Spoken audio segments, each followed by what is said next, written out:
The BBC.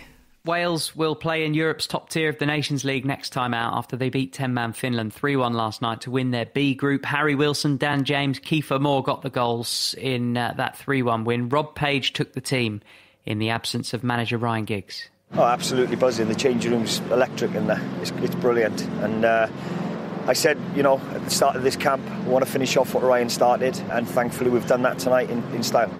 Yeah, Giggs has temporarily stood down from his Wales commitments following allegations of assault. He denies the allegations.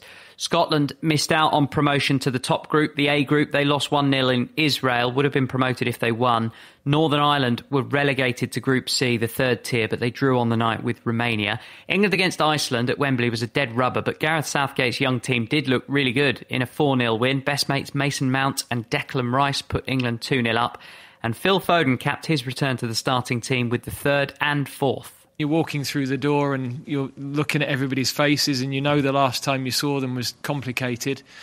It took him a few days, I think, to settle into the camp and start to smile a bit more and relax a bit more. And we know what he's capable of doing, and he's one of a few that are going to be very exciting over the next few years for England.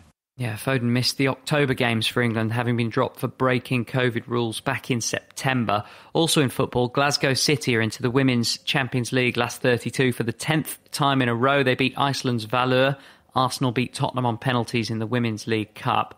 There are 11 sports, we think, set to benefit today from a government rescue package worth £300 million. It's made up of grants and loans. Men's football and cricket aren't included, but as our sports editor Dan Rowan explains, other sports are in dire need. One of the interesting things that comes out of today will be to compare the amounts of money given to sport versus what the culture and arts sector got in the summer. So I don't think this is the end of the story, but it will come as a huge relief to those sports that are really facing ruin. I mean, you look at the likes of rugby union, the RFU, I think 85% of its overall revenue depends on Twickenham. It's causing not just a pain for the governing body, but all of the community clubs around the country that rely on that funding to some extent.